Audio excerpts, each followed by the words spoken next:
ولهم أعين لا يبصرون بها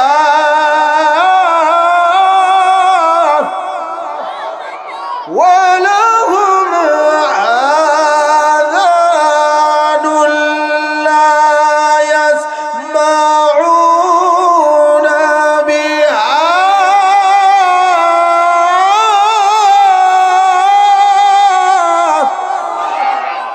আল্লাহ রাব্বুল আলামিন বলেন লাহুম কুলুবুন লা ইয়াফকাহুনা বিহা। আমি এই কলব দিয়ে দিলাম, এই কলবের ভিতরে আমি আল্লাহর জিকির সবচেয়ে বেশি করিয়া ঢুকাইয়া দিবা। 24টা ঘন্টা এই কলবের দ্বারা আল্লাহর জিকির করতে থাকবা, আল্লাহর জিকির করতে থাকবা। কিন্তু দুনিয়ার মানুষ লা ইয়াফকাহুনা বিহা, এই কলবের দ্বারা আল্লাহর জিকির নিয়ে চিন্তা করে না, আল্লাহর স্মরণ এই কলবের ভিতরে রাখে না। 2 নম্বর আল্লাহ রাব্বুল আলামিন বলেন ওয়ালাহুম আ'য়ুনুল লা ইউবসিরুনা বিহা।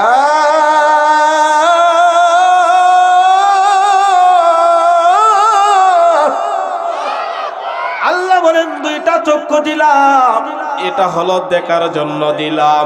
লুকমান হাকিম বলে এই চোখের সঠিক হেফাজতের কথা বলেন ঠিক কিনা? এই জন্য যুবক ভাই, অপরাধের অন্তরালের মা, গুনাহ করার জন্য, আল্লাহর নাফরমানি করার জন্য 1 নাম্বার যে কাজটা আমাদের কাজে লাগে এটা হলো মানুষের চক্ষু দ্বারা কথা বলেন ঠিক কিনা? যুবক ভাই এত কষ্ট করিয়া আয়োজন করছেন, এই যুবকরা সবচেয়ে বেশি চোখের জিনা করে। চোখের জিনা করে হলো এই চোখের দ্বারা যে পর নারীদেরকে দেখে, সুন্দরী মেয়েদেরকে খুঁজিয়া তাদের দিকে যত দৃষ্টিপাত করে, প্রত্যেকটা দৃষ্টির বিনিময়ে একটা করিয়া জিনাহের গুনাহ তাদের আমল নামার ভিতরে ঢুকিয়া যায়। ও আমার ভাই, ও পরদার অন্তরালের মা, আপনারা যখন কোনো পুরুষদের দিকে এরকম কাম দৃষ্টি নিয়ে যখন আপনারা একটা পুরুষের দিকে তাকায়, তখন মা বোনদেরও এই দৃষ্টির বিনিময়ে একটা জিনাহের গুনাহ হইয়া যায়। আর সমাজের ভিতরে যখন জিনা বাড়িয়া যায়, তখন আল্লাহর পক্ষ থেকে বিভিন্ন আযাব আর গজব পাঠাইয়া দেয়। এই জন্য আমার যুবক ভাই, প্রিয় ভাই, ও বৃদ্ধ বাবারা, পর্দার অন্তরালের মা, আল্লাহর ওলি হওয়া যাবে, আল্লাহর বন্ধু হিসাবে আমরাও করতে পারবো। আল্লাহ আমাদেরকে বন্ধু হিসাবে গ্রহণ করবেন যদি আমরাও এই চোখের দ্বারা এই জিনাহাগুলি যদি আমরা বন্ধ করিয়া দিই। তাহলে যুবক ভাই কষ্ট করে আয়োজন করেছেন, আজকের থেকে আমরা নিয়ত করব আমরা চোখের দ্বারা আর কোনো গুনাহের কাজের প্রতি দৃষ্টি করব না। নারে তাকবীর, নারায়ে তাকবীর। লুকমান হাকিম ডাক দিয়া কয়, ও বন্ধু, তুমিও লুকমান হাকিম হইতে পারবা, তুমিও আল্লাহ বন্ধু হইতে পারবা। 1 নাম্বার আওয়াজ দিয়ে বলেন কিসের হেফাজত? সবাই কয় না কিসের হেফাজত? চোখের হেফাজত। এই চোখের হেফাজত থেকে সমস্ত গুনাহগুলি আস্তে আস্তে শুরু হইয়া যায়। আমি বেশি ব্যাখ্যা দেব না, তাহলে আলোচনাটা শেষ হবে না। এবার 2 নাম্বার বলেন, ও বন্ধু,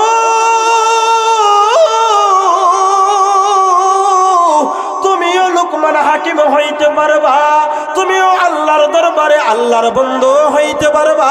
আল্লাহ তোমার বন্ধু হিসাবে গ্রহণ করবে, তোমার কথাও হাজার হাজার মানুষে শুনবে। 2 নাম্বার হলো, যদি তোমরা এই জিহ্বার হেফাজত করতে পারো। আওয়াজ দিয়ে বলেন কিসের হেফাজত? 2 নাম্বার হলো জিহ্বার হেফাজত, এই জবানের হেফাজত।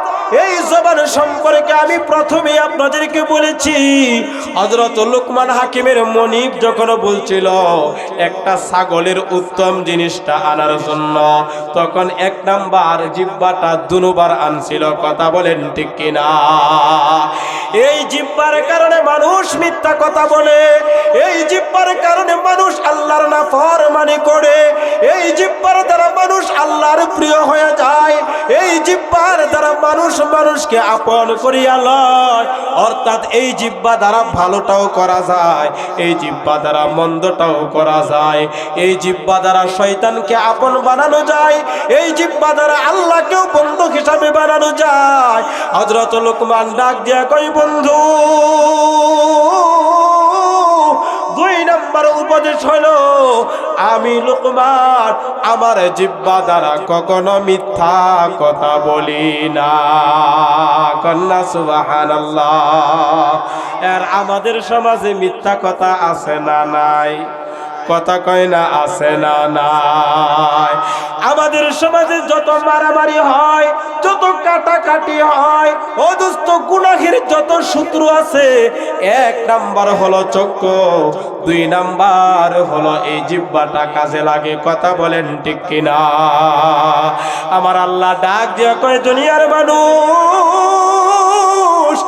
আমি তোমাদেরকে দুইটা চক্ষু দিয়েছিলাম,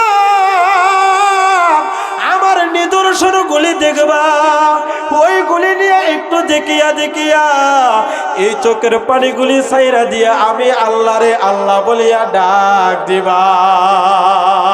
আমি তোমাদেরকে জবানটা দিছিলাম, এই জবানের দ্বারা আমি আল্লাহর জিকির করবা। আমি তোমাদেরকে জবানটা দিছিলাম, এই জবানের দ্বারা কুরআনুল কারীমের কথা বলবা। অর্থাৎ কুরআনুল কারীমের তিলাওয়াত করা হইল স্বয়ং আল্লাহর সাথে কথা বলা। চিল্লায়া বলেন না সুবহানাল্লাহ। বলবেন, হুজুর আল্লাহর সাথে কেমনে কথা বলবো? হযরত মুসা আলাইহিস সালাতু ওয়াস সালাম তুর পাহাড়ে যাইয়া কথা বলতেন। আমাদের নবী এই কালামুল্লাহ শরীফের তেলাওয়াতের মাধ্যমে আল্লাহর সাথে কথা বলতেন। ও যুবক ভাই, এই নওজোয়ান যুবকের ইবাদত আল্লাহর কাছে সবচেয়ে বেশি পছন্দনীয়। তাহলে আমরা আল্লাহর কাছে কেমনে কথা বলবো? আল্লাহর ওলি যারা, রাত্র যত গভীর হয়, এখন আল্লাহর সাথে তাদের সম্পর্ক তত গভীর হয়। ও পর্দার অন্তরালের মা, আপনারা বলবেন, হুজুর আমরা কিভাবে আল্লাহর ওলি হইব? আপনারাও আল্লাহর ওলি হইতে পারবেন যখন এই জবানটারে কাজে লাগাইতে পারবেন। আল্লাহ বলেন, এই জবানের দ্বারা আর রহমান আল্লামাল কুরআন খালাকাল ইনসান আল্লামাহুল বায়ান।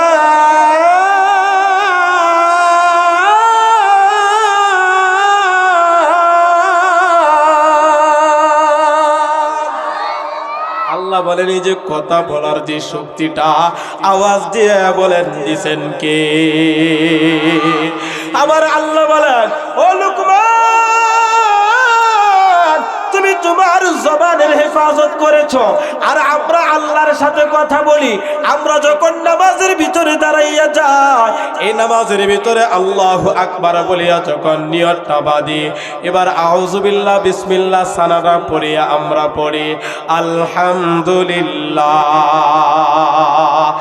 এক হাদিস শরীফের ভিতরে আছে, ও আমার ভাই মনোযোগ দিয়ে শোনা, বান্দা যখন নামাজের মধ্যে দাঁড়াইয়া আল্লাহু আকবার, আল্লাহ সবচেয়ে বড়, সবচেয়ে বড়, যখন আলহামদুলিল্লাহ বলে, তখন আল্লাহ উত্তর দেয়, মানিল হামদ, কার প্রশংসা করো? কন্যা সুবহানাল্লাহ।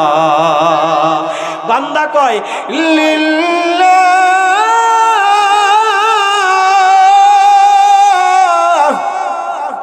বান্দা কয় আমি আল্লাহ আপনার প্রশংসা করি। নারে তাকবীর। কইছিল একটু ধীরে করে আইব, আয়া পড়ছে যথা সময়। এখন কি আর বয়ান যা কথা কয় না? এখন কি আর বসায় রাখা যা? এখন বসেন, এটা বিয়াদবি হবে, কারণ সময়ের পরে আইতো না মনটা একটু বুঝাইতাম, হ্যাঁ কায়া জিরাইতো, তার জিরানির সুযোগ নাই। যাই হোক, এই লুকমান হাকিম 1 নাম্বার বলছিল কিসের হেফাজত, কথা কয় না কিসের?